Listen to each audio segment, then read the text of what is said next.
काय सॉसकीमध्ये तुमचं स्वागत आहे। आज आपण बनवणार आहोत गव्हाच्या पिठाचे मोदक।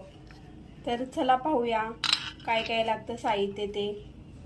एक बाउल मी गव्हाचं पीठ घेतलेलं आहे, खोबऱ्याचा खीस घेतलेला आहे, गूळ घेतलेला आहे, तूप घेतलेलं आहे, काजू बदाम घेतलेले आहे, वेलची करून पूड घेतलेले, वेलची बारीक करून घेतलेले आहे आणि मीठ घेतलेलं आहे।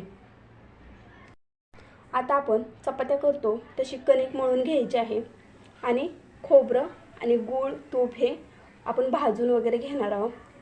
चला मग आपण आता मोदक करायला घेऊया। आपले आता कणिक मळून झालेले आहे, लय पातळ पण करायची नाही आणि लय घट्ट पण नाही करायची, ही अशी कणिक थोडीशी कठीण झाली पाहिजे। आता आपण खोबरं आणि गूळ हे भाजून वगैरे घेऊया। आपलीकडे तापलेले आहे, आता आपण याच्यामध्ये खोबरं टाकून घेऊया।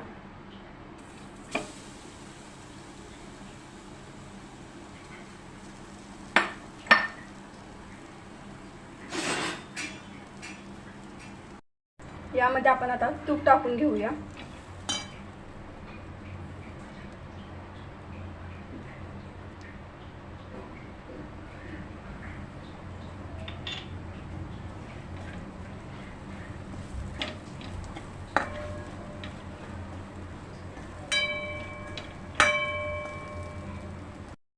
गूळ टाकूया।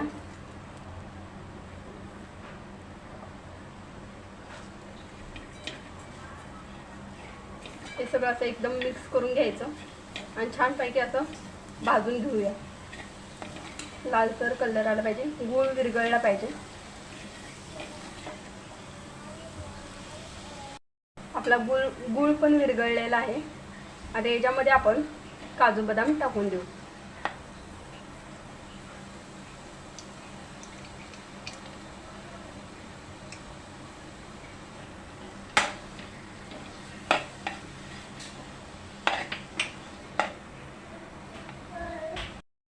हे आता आपलं झालेलं आहे।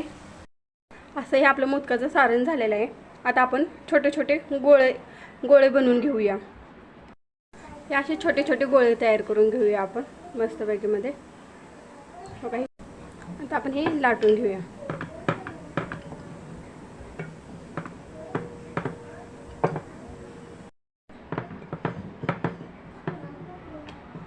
हे अशी आपली लाटी झालेली आहे।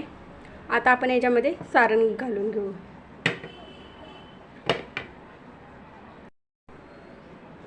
थोडं थोडं सारण घालून घ्यायचं आहे।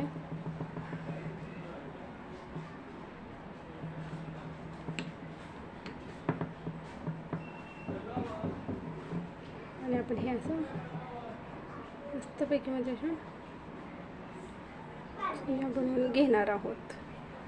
मोदकाला अशा छानपैकी अशा चुनी आल्या पाहिजे। हे पहा आपले छोटेसे नाजूक मोदक अशा आपण सगळे करून घेऊया। हे पहा आपले आता मोदक तयार झालेले आहेत। आता आपण ह्याला उकडायला ठेवून देऊया। त्यासाठी पहिल्यांदा पाणी गरम करायला ठेवूया। उकडायला ठेवायच्या आधी चाळणीमध्ये तेल लावून घेऊ आणि मग चाळणीमध्ये ठेवून देऊ। चाळणीला आपण मस्तपैकी मध्ये असं तेल लावणार आहे, सगळीकडनं पसरवायचं तेल। आपण हे आता चाळणीमध्ये ठेवलेलं आहे। आता आपण हे पाणी उकळून झाल्यावरती हे पाण्यावरती ठेवायचं आहे वाफले। पाणी उकळून झालेलं आहे, आता याच्यावरती आपण मोदक ठेवून देऊया। आता आपण मोदक ठेवले आहे, त्याच्यावरती झाकण देऊ।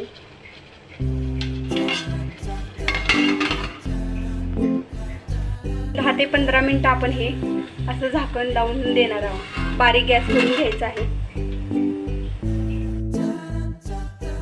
तुम्ही पाहू शकता आपले मोदक रेडी झालेले आहेत।